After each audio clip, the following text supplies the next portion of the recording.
miongoni mwa machero na na musi ule mzima wa yafuna naona mzima wa leone sema taturu koso bana hotel wote mautoka baya utoka baralao bana titaito bakotaiwe leo ni mwa moruga una uchiro na unafuna watu wote au na chiketo umzima shira ngazina la manda la Yesu Kristo. Amen.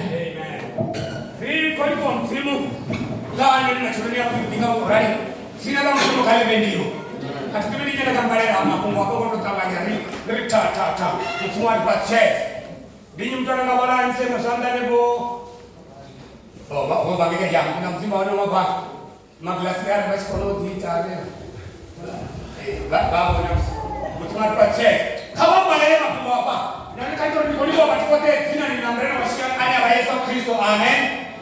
Nikoliwa msimu kwa na watu watakara na watu watakara na wale watu lipe tuti hebu tusiakipa mamanda kama tusiakipa ndio vizuri sasa ndio hapo ndio na bomeka bala bomeka na basaba nini na meko yao akoimba koi ane bomeka wako sana kama stage right koimba hapa basi mwana basara kama tengelo panda au unaona vipi kama square hotel kuna tikuda eneba kama teba join ma square ndio kama basi koimba ndio kama square tunataka kurudi ngoma dibana kana bali ndio kutanaje zao zile babana nizamupinga magari tifuna soko sana muntu bomme mote kama ke bayimbe na bote bate bayimbe badipime boyimbe na mutimu yashikule zose mutimu waro kaba ni batete kaka bana mutimu sala ngwele mutimu sala bote hapa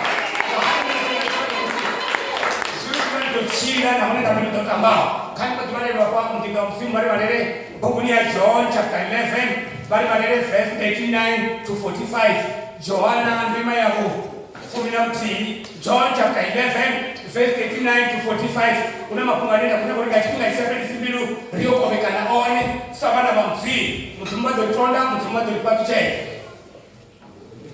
Johanna chapter 11 verse 39 to 45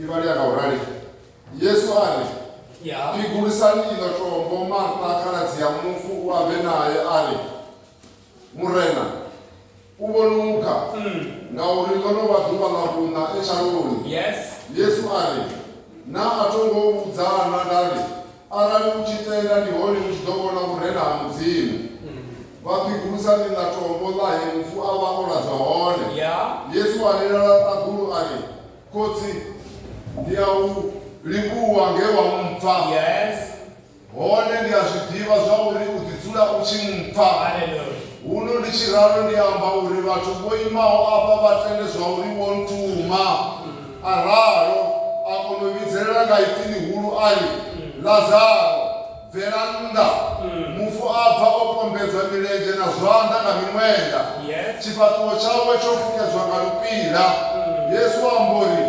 muvopororoni nimuliche achimbire vayudha vandivo vaogoda amaria vachivona zveyesu aita vamutenda baba zina ni lamanda na mreno wa Yesu Kristo Jehova mwana mtumu wa shuma chini ya kumbika zina ni Yesu ribo bali wa haifida wa ile lamanda ni mtumu na kama chini ya kulanga musi mwana mtoto na dotenga kama mbana nenda kado ngazina na Yesu Kristo bali Jehova mtumu ni tatu ifemi livendiza la kwa jina lao mtumu na ifemi yetu kuweza na pa uchilo Jehova mtumu ni tatu ndari anza ndari daza na utenda Kristo mtumu ni tatu morapela ulikame mtumu na Mungu mtumu ni tatu mofoku hevi sina ni la Yesu ritirichi baraka na sifahamu na huyu situ zile safari na mtirichita Yesu Kristo anatareka kwa mtumu ni tatu wale mayafusa alikuwa ni poporona Yesu Kristo anatareka Jehova na mtumu ni ngeta tunapata basi ria bali muwa mtumu ni tatu kwa singa bali pembeni tamuya na debe tamuya ritari taruka hili mtumu anga uliyoche na mapungo hili sina ni la Yesu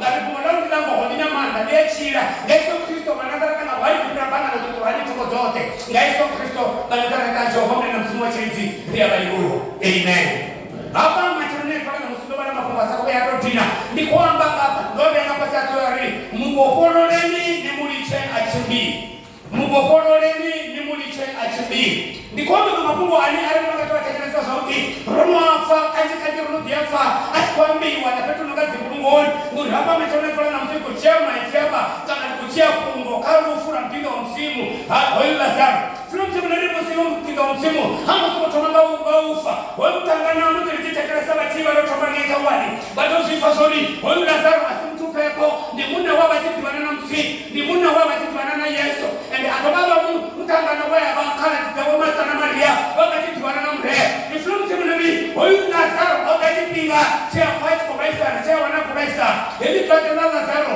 shaito zuri zikarati tawe barumbele mtu Yesu Kristo abaho bakishika hange Yesu Kristo abaho ne bali rorumiwa ufimu tuona nene wa mufunesa anu nangasa kuyawa Yesu Kristo achikuja mafuta wawe ali urote huko mune hawana Lazaro kama remendo te urote huko mune Lazaro kwa hone asubuhi sawa mfuni hote tunapata zuri sina na mtimu na na mrowe ziko tuwe ngakara zote wa rusa mtimu hii asubuhi sawa mfuni ufia mtitula kama ndio utula mara habera wana machania pale na msi unaenda kutama chuchi ya hone iflo mtimu ni musona ota hota ngoje Yesu Kristo musaidia ota iflo mtimu ni heta hizo fanya zuri ufia soko na koda ufi mata tarati ya Lazaro ndichipiga musi wewe Lazaro unahurumiwa na wana pena na kwa maana oburungi kato na ndo te ndio Yesu Kristo ajizana achida oba sako tena kama soko toka tawarwa oba sako tena kubate kali kitifenda na chakota na wewe unaona to imela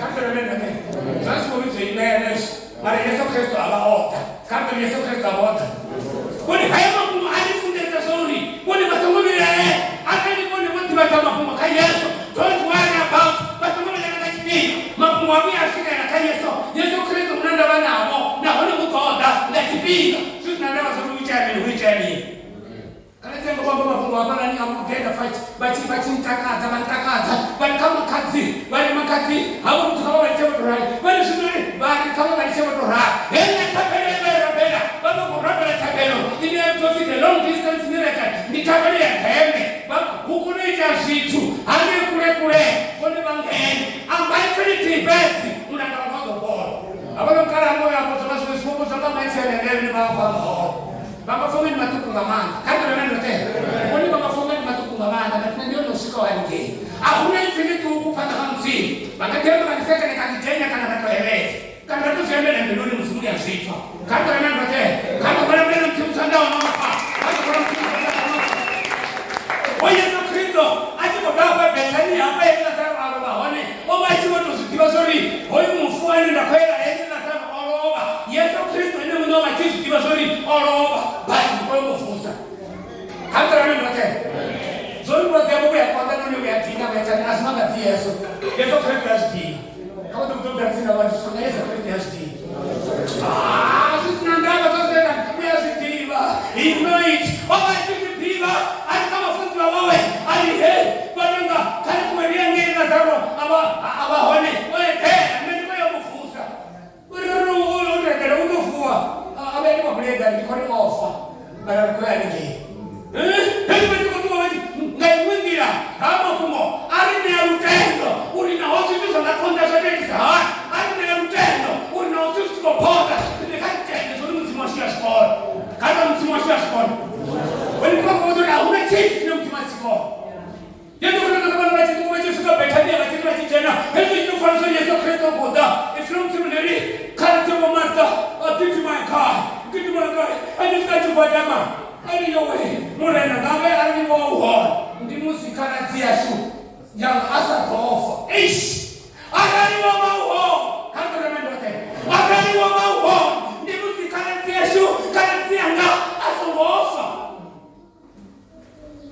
Yesu Kristo ali kata tia udofu kata rana rana unezo tafari kajipenda mtogulwa ngati bana una mtaki kodajire abanga mtogulwa na mtenda tofu wakafuza sisi ari anga ndiba tori udofu watu aya tukama uchira na ufuwa ndinde achira antenda udochira na achifa achira tindenda udochira na nini anga sina nini na nini kata rana mtoke uni hebu tenda kwa Yesu Kristo richira na richifa hebu ndio tenda kwa Yesu Kristo richira forever and ever au nao fukari na bora richifa kwa mbinguni kando wale na rote na mali tete sifa kuwa nene na mali tete sifa na wale wao ale wao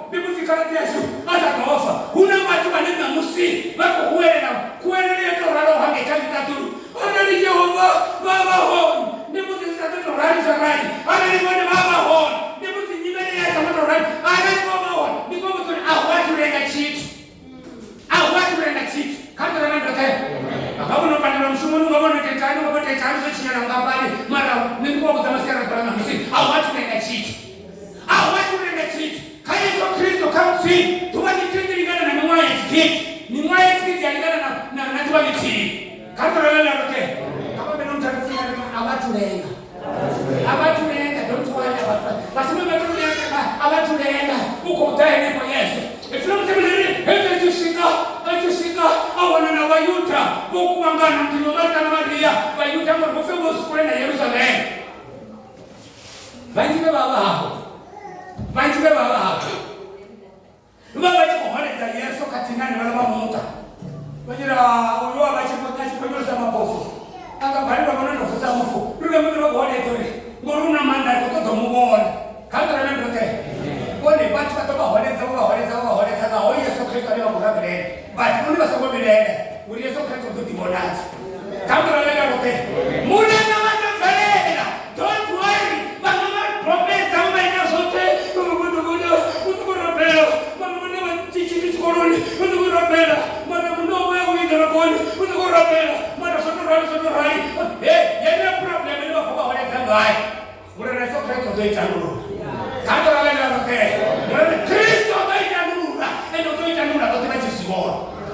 Wale Yesu Kristo achishika uri. Numubenga. Marka kazi ya wewe. Murena. Uonuka. Kando wale ndote.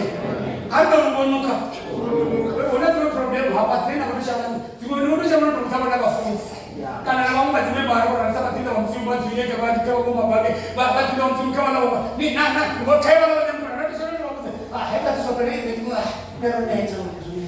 Ndio hata so bado kanta ni sio bado. Asipani. Take Jesus. Kama mtemle. Asipani. Kanetiam na sababu ndogo bado mrena charoni autaiwa. Ande Mungu anaotenga muri ubonuka. Yesu Kristo muri atindo kutana ndani arai kuchitenda. Atindo kutana muri arai kuchitenda. Ndio chidogona mrena hamsi. Kaka wale wote. Wone rutenda ndicho ni chintu cyo kubona kama ngachine. Muzimu ndicho cyatishina kutotaka mana. Arai kwani bachitenda. Batoko na mrena hamsi. Arai kwani baba batendao. Batoko na mafua kifua.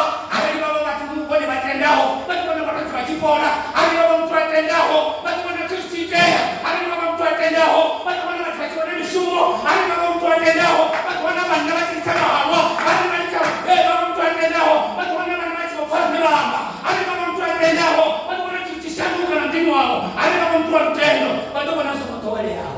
Wone batoko na sokoto wale hao. Kababe mtu wale batenda kamzi. Kababe mtu wale batenda ende basako tende kaskaka zope batende na kashbaba. Kaba tende kashbaba. Amen. Atendo sana. Un ala kusitende. Ndio tutoko na brenda kamzi.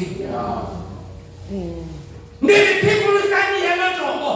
Yesu Kristo subuna suri. Bako Dauda. Ngori bako subuna suri no.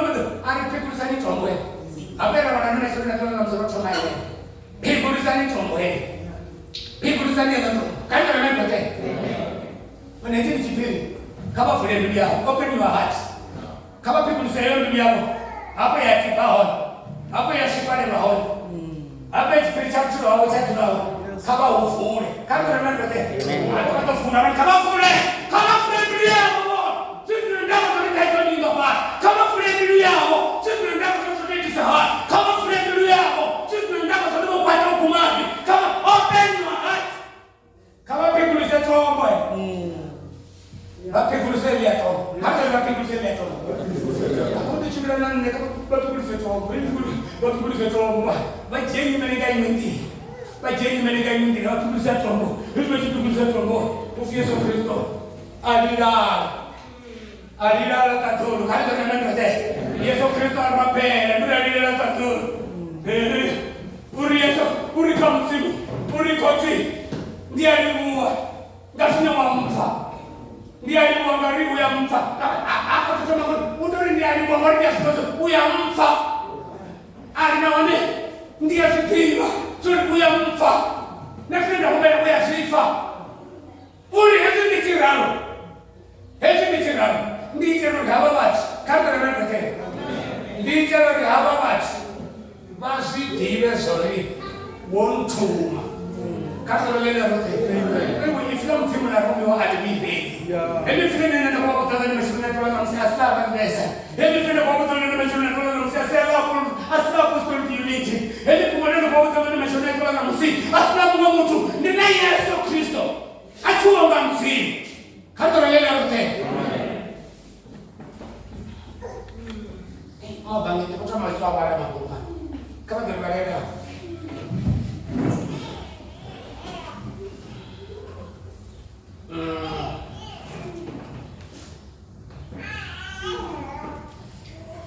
Kau berbeda 43 to 45. 43. Itu bayi sendiri ada sekolah. Araro. Ako na ubizera ngaitini huru ali. Kau berbeda 41. Mereka 41. Kene. Let's go to an end. Yes. Bapi kulusani la tomo. Yes. Ba emufu aba ora zone. Bapi kulusani la tomo. Emufu aba ora zone. Kata kalenda yote. Kama tunaenda kwa watu kama tufurahia wao. Nione kisimani cha mapungo wao wote. Ari ndio tukura kwa kuna problem za wao meza basara za skala za mamlaka za mini na za finance na kama na cash flow. Zigomo kata kalenda yote. Kale kwa kumsolo kwa Yesu alilala na guru ali. Yes. Koti. Yeah. Ya ulibuwa lewa mfa. Ya ulibuwa mewa mfa. Yes. Oli ya zidiva zaburi. Udizula uchimfa. Oh my God. Yes. Uno ni chiralo ndi amba uri vatuwo imao apa vatendezwa uri untuma. Yes. Yes. Araro akonovizera ngaitini guru ali. Araro akonovizera ngaitini guru ali. Lazaro. Yes. Veranda. Lazaro, veranda. Mufu apa opombedzwa milenje na zvanda ngamimwenda. Chipatuwo chawe chofukedzwa ngalupira. Yes. Yesu ambori. Muboboleni ni muliche achimbira. Amen. Hezeti abana bote ndio ulimu wamewa mfa. Na wanende ya shikozo kutituna uchimfa. Nikila rondi ambori hapa tukoteka hapa. Batile shori wontuma. Ufi araro amba kaifeli huu. Kama kalele yote. Leo uchungu naitira be. Sometimes it's a be. Kuna brada chono mtibezi. Bafanya Holy Spirit. Timu ya mkate wa ufochi hapa na bwana. Ni mkate wa ufochi tutuwezi. Ado wali pick up kama mbele ngaifu. Bashaude tutifara, baambe tutifara. Na mkare basi kwa imbele, basi kwa imba. Iko rasimi. Ni praise worship. Ali mfanye mkate pick up kabata kuwe. Kaimbe. Baibeshe. Amen. Batame mkosi. Siamba badamsi. Na Yesu Kristo ziita. And we are ziita. Amba ngaifini hulwari. Lazaro. Veranda. Hallelujah, my God. Hey, Lazaro. Veranda. Lazaro. Come out. Problemo. Veranda. Yes. Amen. Problemo. Veranda. Amen.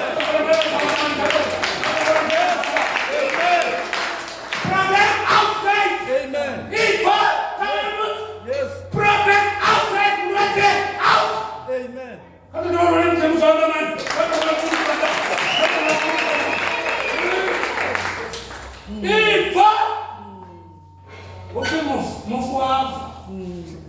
Mufua ya ve problem na kawan. Yes. Kanto na ndote. Ni kama babu ve problem na kawan ya fa. Na wewe jeni. Sasa leo tunaitajana kwa wande tifagaele. Amen. Kama na problem ya fa na ya fa. Ya fa.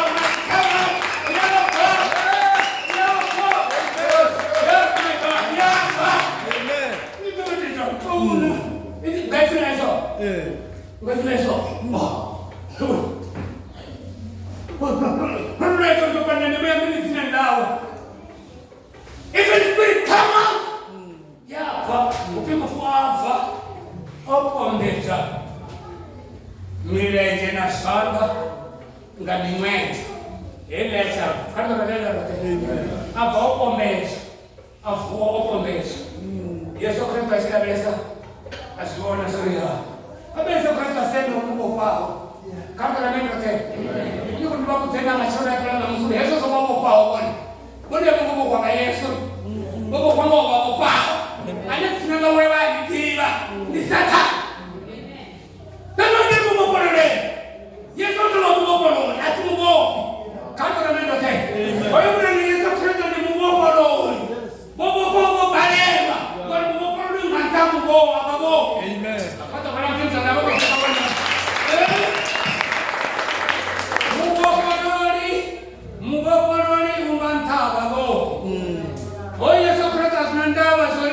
Dogo kwanga nyi, asinandaba zori bobo perwa mingi, asinandaba zori nani bobo kwanga chipigate, asinandaba zori bobo kwanga kina baitwani, asinandaba zori nani bobo kwanga chambongani. Mali Yesu Kristo ni Mungu. Amen. Hata wewe mkake.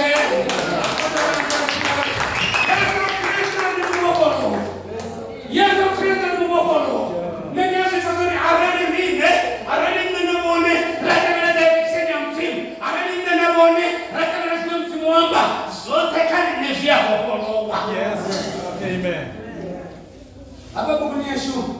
Ya Marko ndio baba kwa fulama baba. Marko chapter 11. Marko chapter 11 verse 1 to 3 na kwa nini kama zuri. Ni baba mtono Yesu Kristo achukua korora. Hana ndaba zuri baba kwa nini? Hana ndaba Yesu Kristo achukua korora. Hana ndaba ene mnyago hana ndaba nao.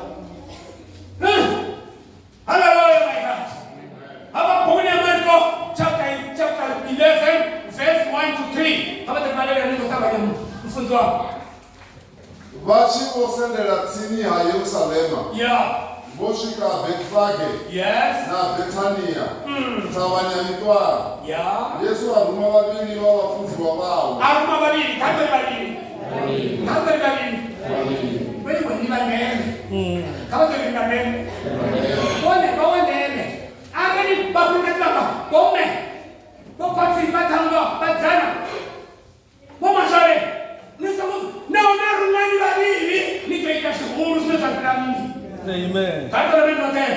Aruma vaviri vavafudzi. Kaba. Avafudza vari.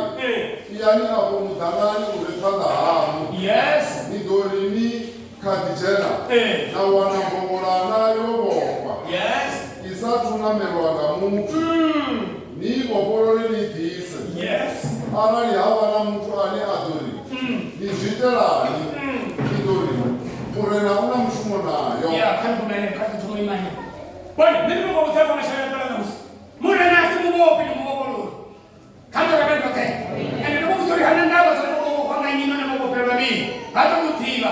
Baada ya mugopolo kwa mugopolora ndio kuna msumo nao. Kanta kabla kote. Uringanyi mwana matuba chipina. Wewe ndio chipina ni hapo mtalendo umepanda. Hana ko backfire. Ndio hapo mtino umepanda. Nito wana mbongorana.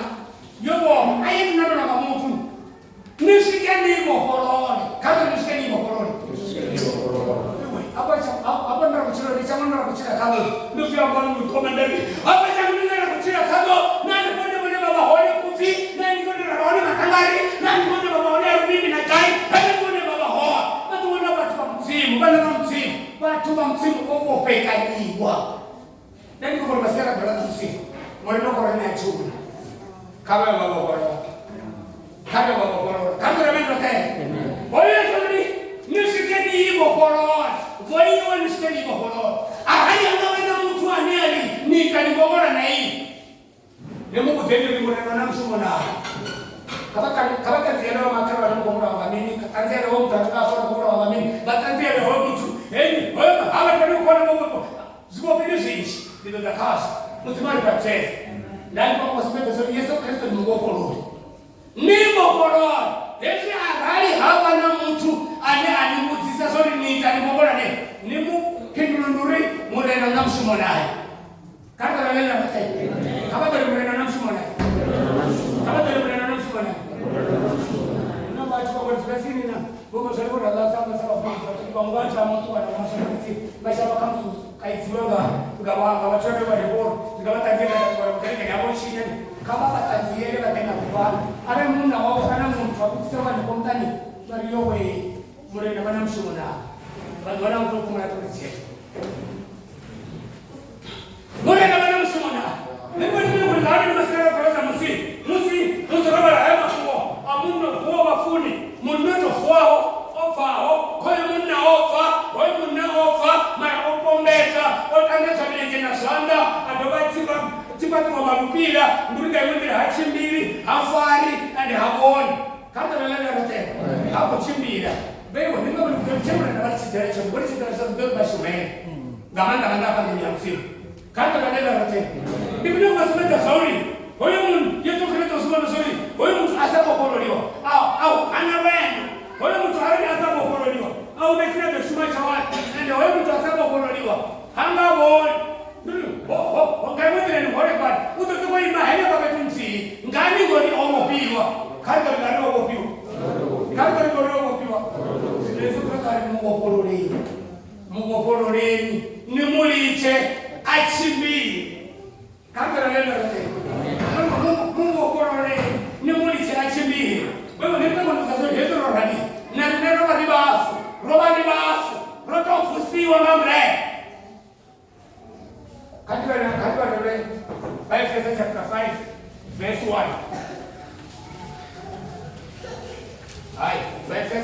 Ephesians chapter 2. Ephesians chapter 2.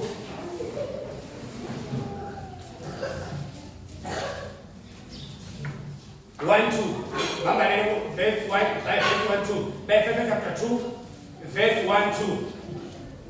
Ndikutama yamapo.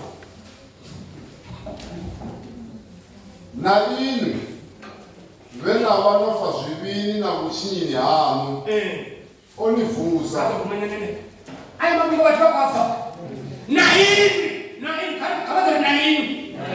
kavatori naini vetifenda chacho kavatori navone kavatori voveri navone vevavofa zvivini nakuchinyini hanu kavachaita na inu vena vanofa zvivini nakuchinyini hanu onifusa naini vena vanofa zvivini zvangu nakuchinyini onifusa ngaiutenikokokutekurivone varufunara kurivonange kakasaro varufunara kurivonange kakasaro narinaro varikaro before musesati vemunhu katorevena rote naini vena vanofa zvivini zvangu nakuchinyini onifusa hetiriapa mnenavone rovachilavavafu vati vahevi mutu arinemuita zvivi njango oprimena kazo utokasa mufu ndimufu vakatosanootaromakupatisai arekerani mwana kutokomhamba chibuya kufikisa zviberokana ndimufumakazokuya kurumbua kandi ndimini vakatokuzara ininofa kavadari ininofa ravakonatoreona chiro kauti zvirakatofa zvanezazonaizozviita hofi orifusa katoralanote imivena vanofa zviviri namuchinyini hamu onifusa kavatomona namusinofuwa kavatorinofuwa kai vari apedzewana kai kava kare nova ndichichimbira kamaitere adinoshaa vana vari kunochimbira ravati vari pulini ravati vari gai vari kuva vari koloza navano uchikosaki vavofa katori vavofa nditakazoka kwananiaka kamaimabidaaatayapigwa vandakafara kuri kuti chitoriro vakavakavataimaobe vatokutaukisa vavatakavatabiliza kavatomona novona isei karimaovefandafikano karimaovefandafikano varidangoneta vanudavela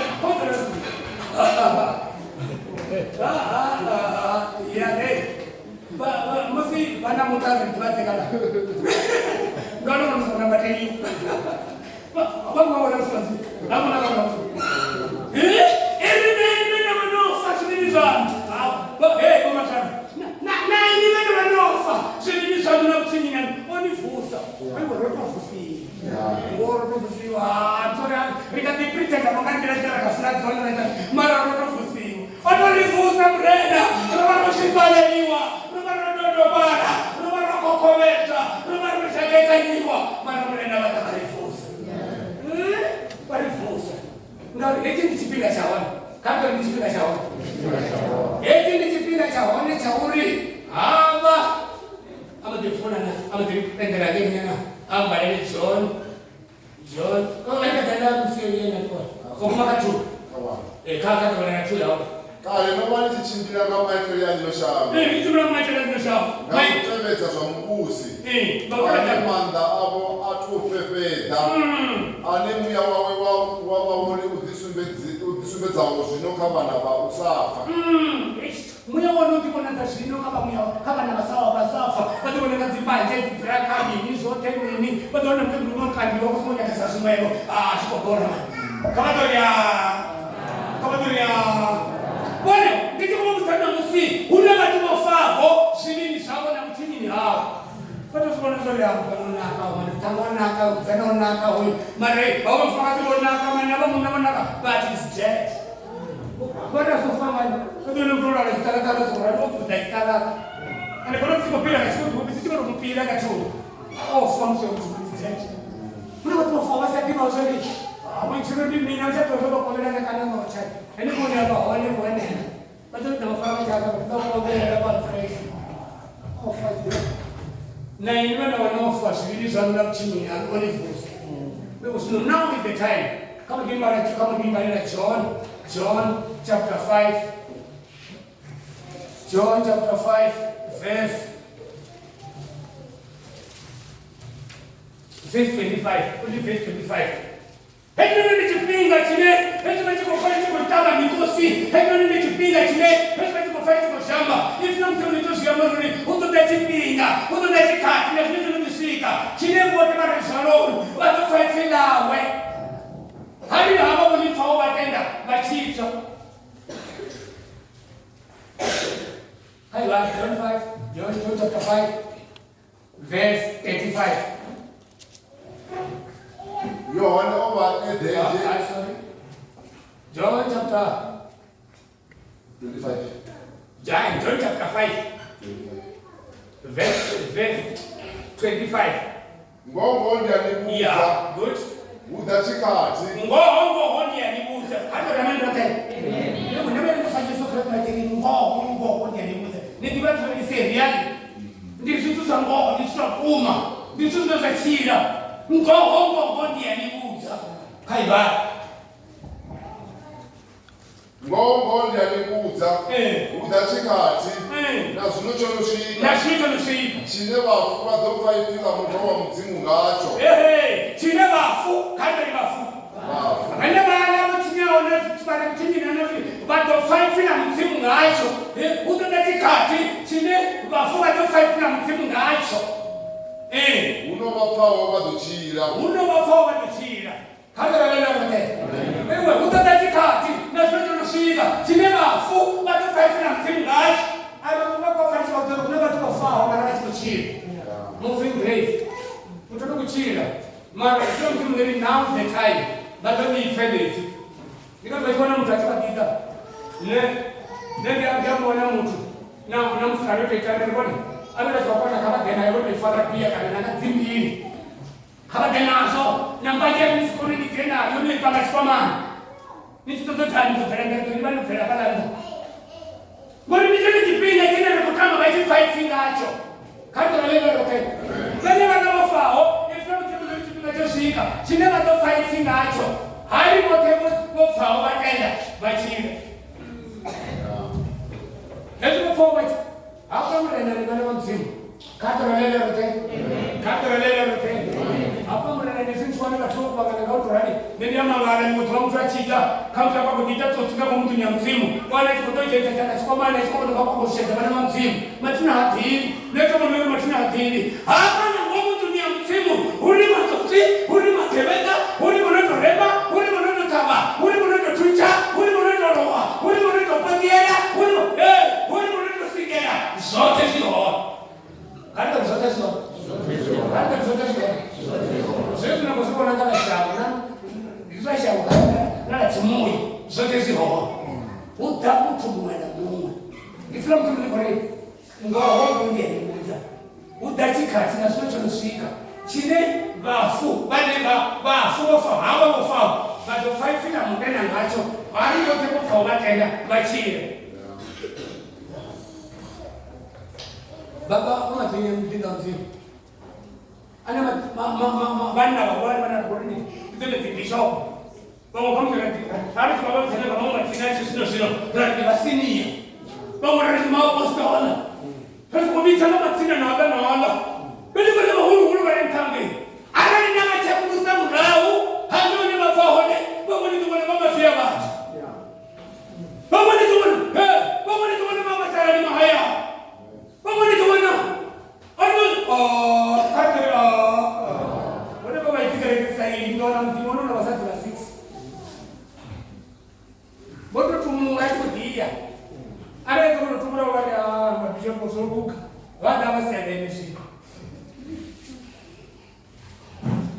na so tumra wala nafis naf kanda na mende niko mtakari wote bali na wanabani haka japo mtu ni msi wote bali na wanabani haka atului pamfuna katika wanatisha na mabona mara mtu damu rawadona ya hei kanda na mende oh fuwote bado faizi aba bane batenda badashije ene sio santa katakisi atenda wewe unakizoa mutima mwitero shuma hatenda yesu ngauri alinero mutochicha mari kamusi mutima chidabelesa au na kamusi mpindo mtimu ngoruka angula ya chidabelesa au na kamusi mpindo mtimu na shimo shine angazi dauda no au na chitika ya chitika bisa kabo bodi mwesa kamis bodi mwesa mtupepo rote chicha chini kanda na chini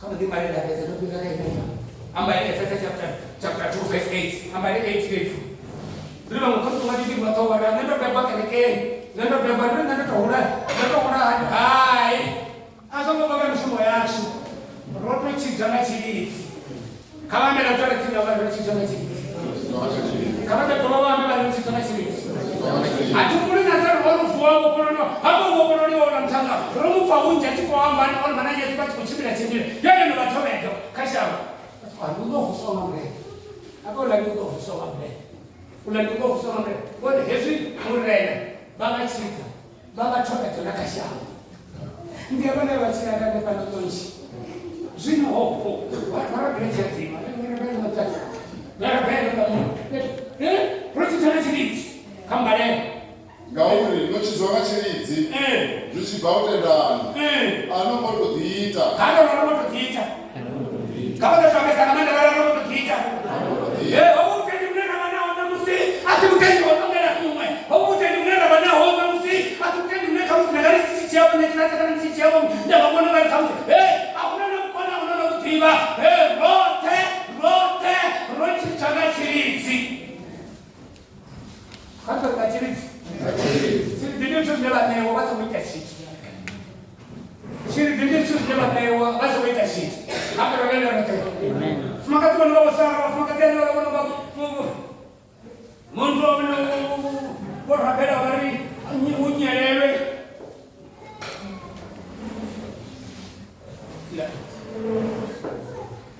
vani vafumakati vobepawo vafumakati vomanowaneno vobebonga chiridzi ndikuvuzori mudzimuya ndinashinga chiridzi ndichipi chinetadza raneiwa ndizikuita chiti the grace of God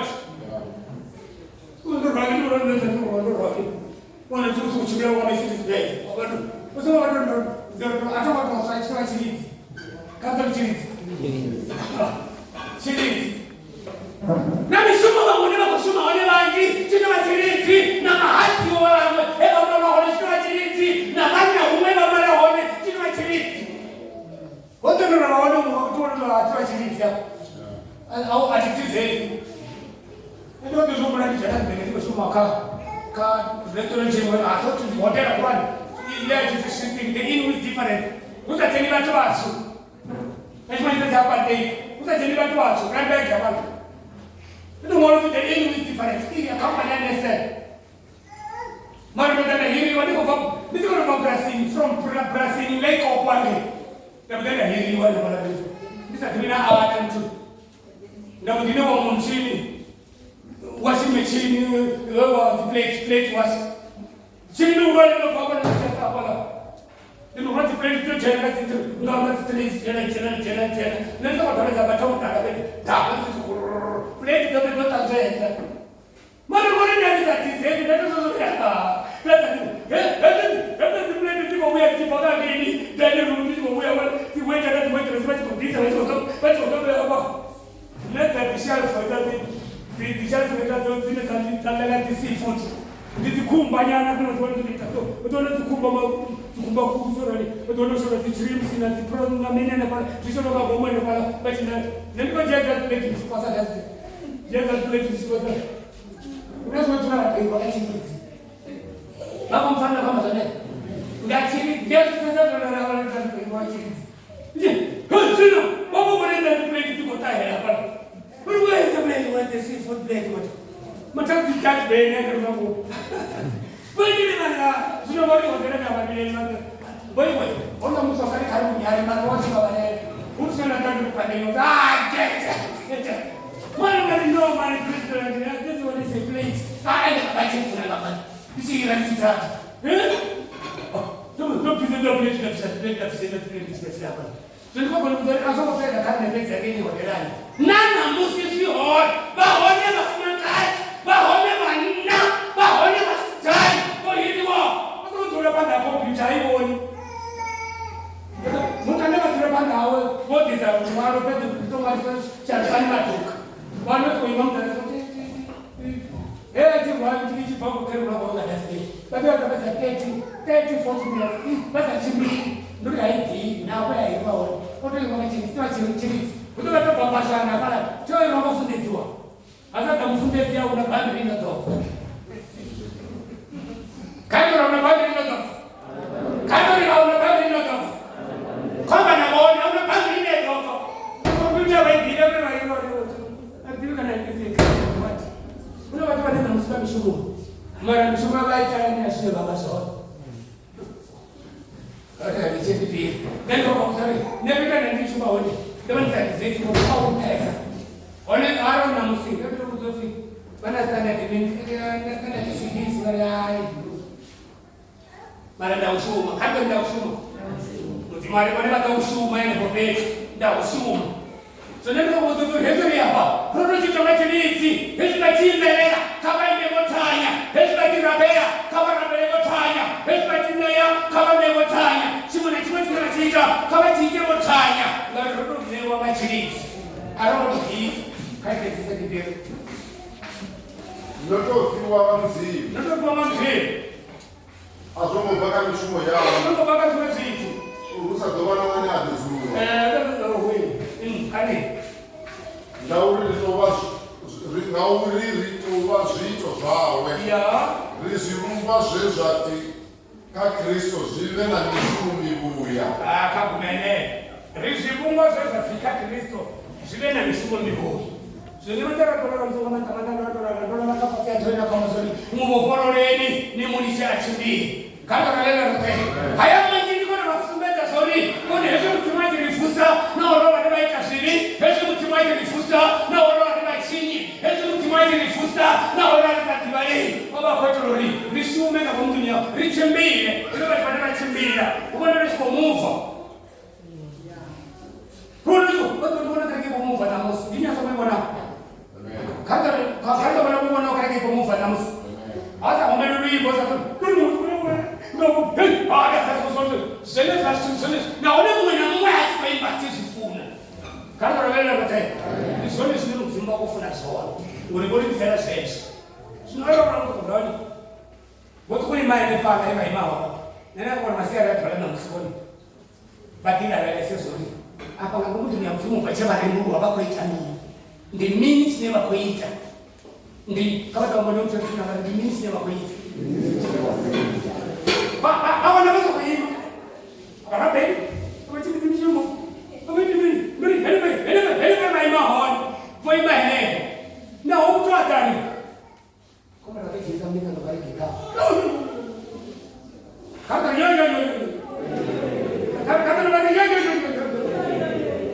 onekosokwaima heneho kavandivakuti vovomiwa kakaranandirate ende ona mutumusomumane vakusorwani arali varika havo mtu unofanisa kababa urake vari vanongeka vatoriitira munikero vasonda vakumura varika julai vatojera munikero vakosaaubva machusika julai vanovanemuvimba vasoko vavireleka kavatonavafunza kariavakorori vachimbiri vovopiwa chavavoponi mini unevavovovopiwa matoni unevovovopiwa matoni tonizevokwa muti unekamuvokwa murenaro osaii anakisira kutika manda mitinonomusatiro asikotohamba bezi arekamusawamunatore vofa atoshoka kamusidioshavani unamatwania nyamaitiyakuti karivaveote vatomboneori mutu ane avakofurembera mzimu koyi mara asa imbi ngoruna thoni haona mtu onoko diva something ana akwamba something ngopulpet yakho mara hatendi shuma ngalo panda ngoruna thoni mone ndishimwe sinekakane uyabo kwa mthunga atso uyabo ndimambo wana kokoma thoni kono sechizwa mbona natina thoni nditazela mapungo matipa mfimo wakakeli mani atina thoni yeso kwenda chizwa bari oya ni wana thoni nyama pambala tu na nendo kumshoro mungu ngapata hapo tia hata thoni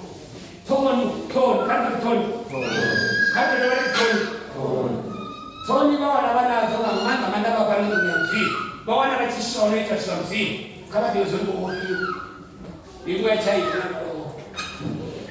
kwa kwate huyu Yesu Kristo kama ndio kama tena wale kwa ani Mungu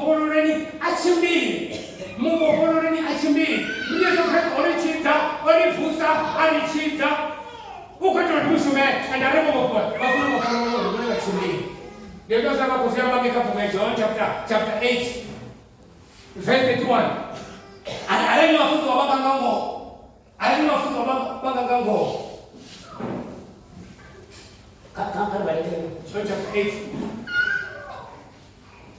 Aleni na tunani kapungola ndio ndio mafuta wa baba ngango.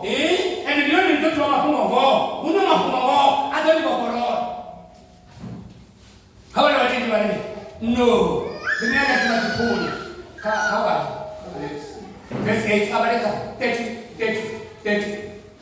31 sabasi Yesu ambana bayuda bamutendao ali Yesu ambana bayuda bamutendao ali arali ni naturally kapungolanga ya ndihone ni bafunzi wabanga ngabo ya ndihone ni chidotiba mafungo uno mafungo adoni bokoro ya bamutendao bali ni bana bakla uno ali atukuva puliza muntu chakale na kale kuamba hali mchiri ridobokororo toto mai manyana toto wewe ale sasa hapa ni kwamba mama kunga mbokoro misiri bone ale kwa tunaba kaifila msimu ndio ni wachito tibama kungo ndio ni wachito kwa kororio ndio ni wachito mtu wa kuma na wale baka kimpindula bali bafuzi ndio tubaba na msimu rochiza Rote chizangai kartana ndote ufana na abaika jiri neri bana bakura makomba zuri kai sokoni neri maede neri bana bakura neri bana bamzi mara kama sisi hapa kama basi sisi hapa bamupindula bali bana bakura uno aratu bakuliza muntu chakale na kale kwamba hali mchiri ridobokororo Yesu abapindula aje ngongo ndi alikuza aitao zvivi ndikulia zole zvivi hata kumanyanena ngongo ndi alikuza kati ngongo ndi alikuza kati ngongo ndi alikuza Yesu Kristo uri ngongo ndi alikuza aitao chivi ndikulia chene chivi kati chivi si aitao kuri eshiboni aitao chivi nuriboni ngoko utazoni eshiboni alibaita chivi alikuza kama chivi cha nini Tuwezi kujipicha mimi. Mara ufumo na makulia chene cheshi. Kana na leta wote. Angani mama, baita chibi chonga hawa. Kana to dawa Ndikuja kukatisela kukuni. Ana ni baita chibi chonga dawa kana chonga hawa. Kama kile zori ngakuambele kaje soka ngakukule ya situ. Bone makulia chene cheshi. Ende afora. Bone abataka bilanga. Obula hawa. Bone abataka kulanga. Hapa ndio ndio hatona ngabona na fora ndio nilimeza toka nichukua tona ngabona asifora ndio ndio kama ndai asifora ndio ndio mbona kwa poni ndio kama sie tayari ale bachida fora ndio masoda kana ndio ndio rote ende bal ale bachida mabada abangani batakala na sabita ndiko tumechukua mtu hapa ni makoni asipatima au ndio tutambanje ona waponi abanje Asa kuona ziti. Kata ziti. Aziti. Buni, hebu nione matu. Nione matu hizi ya timazoni. Ndio baba mangana ndio matu ya frati kwa una. Ndio wale mtako kukubana na ngabonde. Huyu mtu anaona mtako kukubana na ngabonde na kitu kanachoona. Kwa nini utabia tule? Kwa nini utabia tule? Kuna mtu mtu wa mtu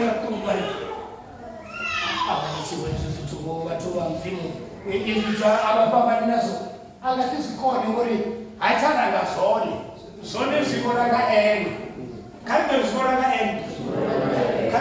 ka ene ukwana ngene ngombe masiara kana msiaba kungozi nenda anataka basi atozu mungoporo leni ni muri chi achimbi unathu zvinji zvinokubharisa kana pamzimu zvimana mzimu ende zvovamopa arikori basati remungwa kwamwari kangomutunya mzimu una vatu namusi kufaniwawo ngazvirambamba una vatu kufarwa ngazvijere una vatu kufarwa ngazvivo una vatu kufarwa ngazvitsu ringa ngomutunya mzimu unatsoonefara Informateka na mchiva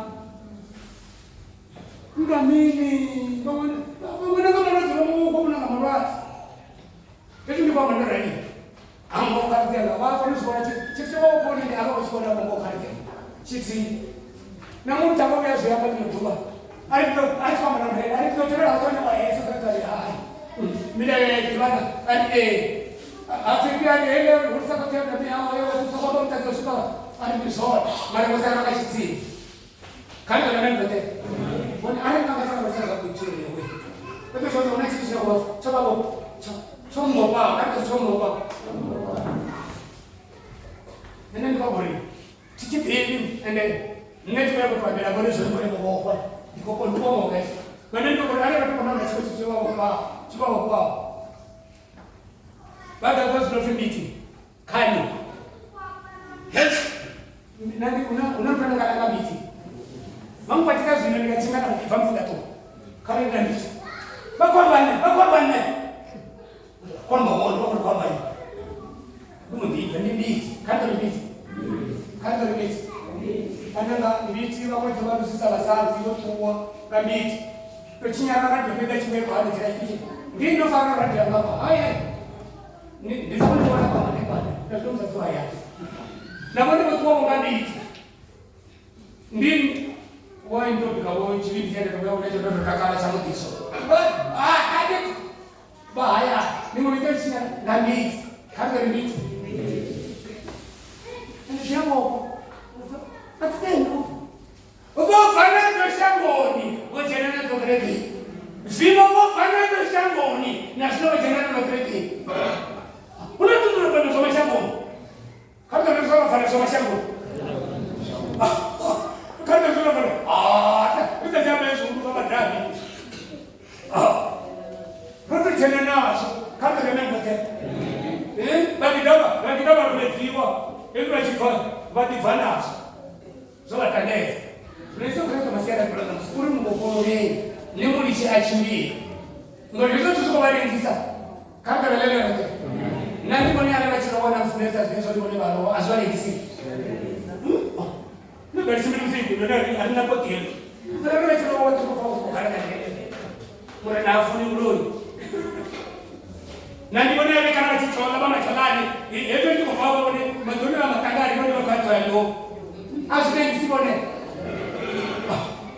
kama rume wale ndio wanajua labda wanachukua mwili wa kanisa mfundi watambanga wao wale ndio wanachukua wale matamu kufanya kazi kwa maisha hii wao mwenyewe wanaanga hapo kuteleza ndio redirect Yesu Kristo hori amen Mungu akorole ndio basi ndio kwa sababu sisi bako kwa maana basi ndio kwa yeah.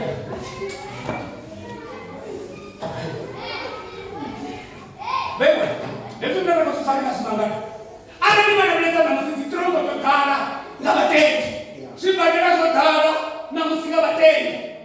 Mali tokana na musiga bateni. Ende vitu sina na sifasi ya ndiwa. Sasa mfano vitu kwa wale malume. Hapo mbona bali kwa wale kwa wale wao sera hawa kuna. Mara mfano kama ndio wameweza kueleza. Ani kwamba wale bwana chama bobo bwana bobo tena tukakamile no bata momo kwa nani ndio bobo kwa jambo lako mufu ndio obo kwa timbira bobo kwa timbira ayo kani bali timbira ndio na wapite na baita na bobo kwa talo bobo kwa kana na leo wote sino mwana na ule bobo le ni moli che achimbi Na chini chabo piwa. Chabo piwa cha vitwi. Sasa na chimo kwa nini mtaka nikana na kafu. Ona na mapoli zao kama sasa ndio na mimi na mtoto na mimi na mtoto hii na mimi. Wakitakiwa bwana kuita kwa sababu. Chabo piwa, kama chabo piwa. Mara ala kaida chabo piwa. Sisi tunasema msizoma piwa. Nani kama tena kama hatuko sasa mbele za watu. Ndio tumakazi tu. Ndio tunataka sio. Kaoli na sio. Aba nikeelewa na watu. Ngarika dale ngazanga lilelo tena o ngarika dale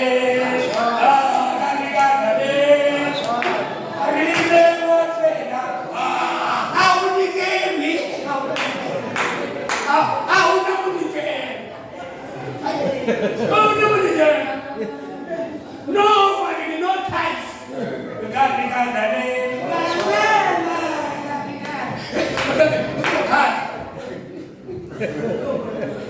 Maybe you don't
verse 1.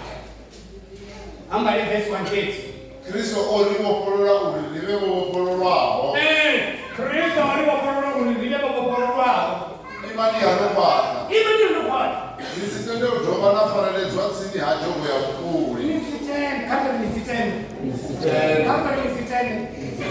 No, sitweza rafisha kaso mamreno. Tuko kwa kufunza na msiku. Kwa kwa kwa kanitemo katende karibu bolola. Mwenye na msuko wa bolola. Wewe bolola kamini kwa bolola kamini wa bolola kamini. Sikuterabula muya wabo, sikuterabula ndilu yabo, sikuterabula nduli badi wabo.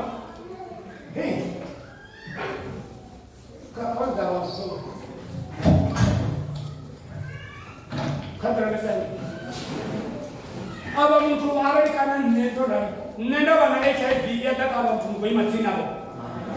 Aba mtu bana HIV ya vaccine ya daka nego vaccine bo.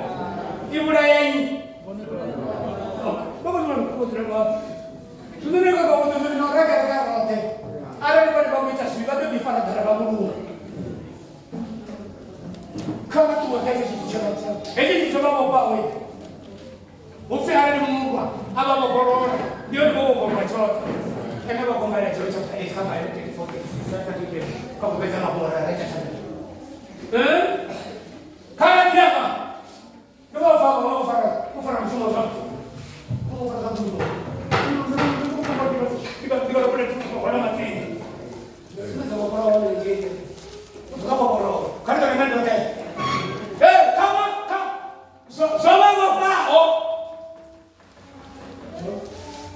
John chapter 8, verse 34-36.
Yesu abapindura ati ngogo ndianikuudza aita uzviviri kulia zvene zvivi kuri yone aikadzuri nguni rini narini chanokunyeredzai ari kufanira chekechiri chinobalekisa pane chavanechavatsivanechanaletana kadhuri ufe havakajeni avadavanatoratsinavaro ufe havakajeni avamadoivanufe havakajeni nendikonovakudzaakuoni ari nechechini vachidziya echechidave vachidziya vachiratira hange kana vachiratira hange ndachirakarati babano agarati bam ni babano vachiratira hange vatofavachira ruwa vachikuti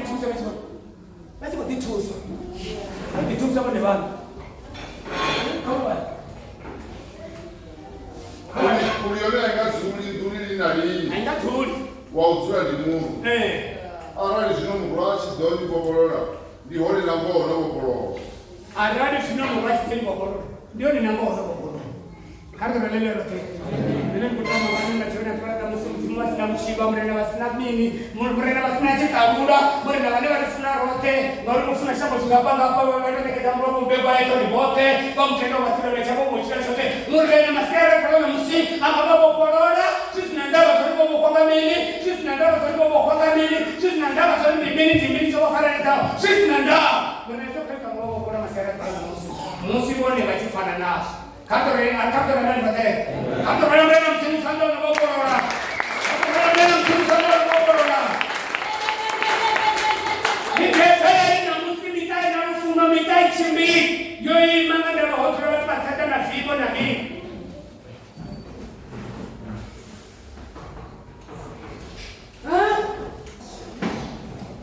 Katore kamu mutachiro na simu pamoja panashangia ani marubi ani kama kwa como palas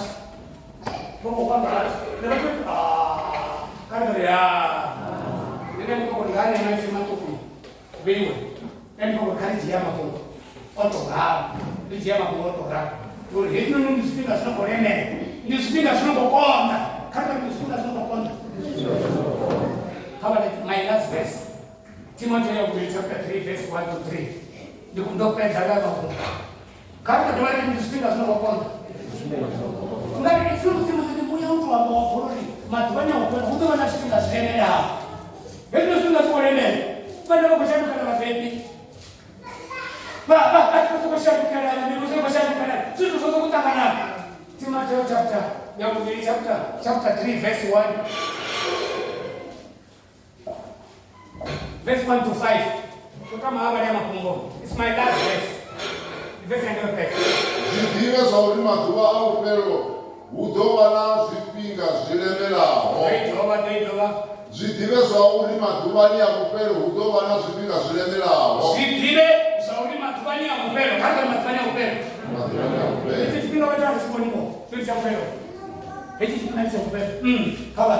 Ya ulima dua doba funa uchina na zwangu pezi. Batami ba mali mbokwe. Bazui mbokwe. Bazi ya utitongisa. Bazi ya matamba. Bazi ya mabebi. Bazi ya usalikuwa. Basaili chitu. Bazi ya ushaya rufuno. Basabo kuyo na wofungo la baone. Yes. Basusumeli. Yeah. Basa divopi. Bausoko pega nalo. Babengi bazikuya. Oh my God.